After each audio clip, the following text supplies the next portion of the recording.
ناظرین کرام، الطبری کی کتاب تاریخ الطبری میں ایک واقعہ موجود ہے کہ ایک دفعہ یہودی عالموں کا ایک گروہ حضرت محمد مصطفیٰ صلی اللہ تعالی علیہ وآلہ وسلم کے پاس توریت کے 28 سوالات لے کر آیا۔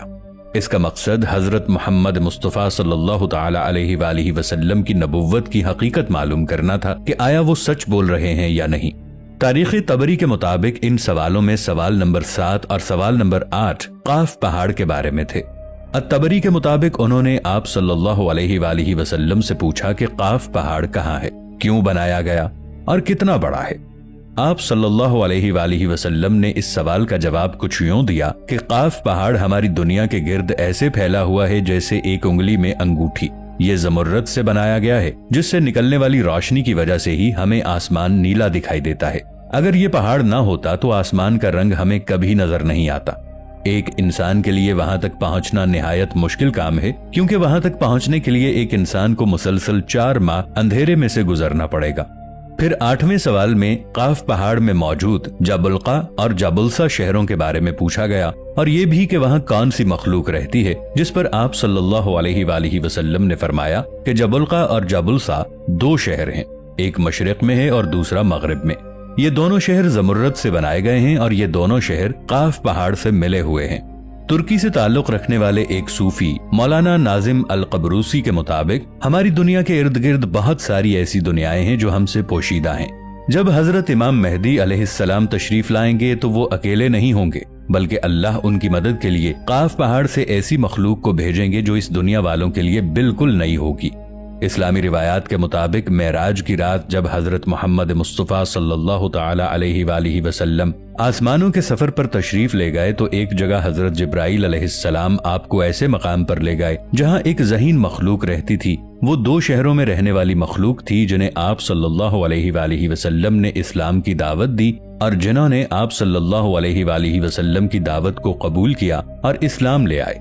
پھر آپ صلی اللہ علیہ وآلہ وسلم نے ان کے درمیان ایک خلیفہ مقرر کیا اور ان کو اسلامی تعلیمات کے بارے میں تعلیم دی۔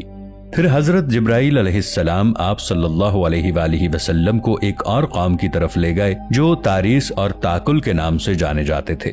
آپ صلی اللہ علیہ وآلہ وسلم نے انہیں بھی اسلام کی دعوت دی، لیکن انہوں نے آپ صلی اللہ علیہ وآلہ وسلم کی دعوت کو قبول نہیں کیا۔ وہاں سے آپ صلی اللہ علیہ وآلہ وسلم حضرت جبرائیل علیہ السلام کے ساتھ یاجوج ماجوج کی طرف گئے اور آپ صلی اللہ علیہ وآلہ وسلم نے انہیں بھی اسلام کی دعوت دی، لیکن یاجوج ماجوج تاریس اور تاکل سے بھی زیادہ سرکش قوم تھی۔ انہوں نے بھی آپ صلی اللہ علیہ وآلہ وسلم کی دعوت کو قبول نہیں کیا اور آپ صلی اللہ علیہ وآلہ وسلم کو ماننے سے انکار کر دیا۔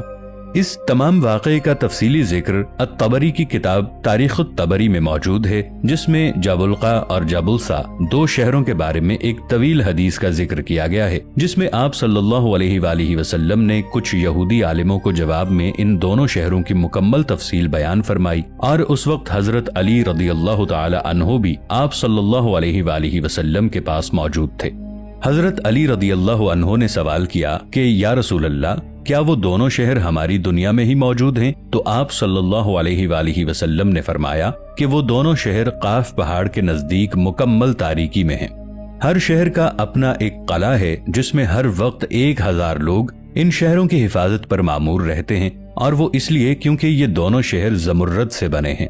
ان دونوں شہروں کے سب سے بڑے دشمن تاریس اور تاکل 2 سرکش قومیں ہیں جو ان دونوں شہروں میں موجود قیمتی خزانوں کو حاصل کرنا چاہتی ہیں۔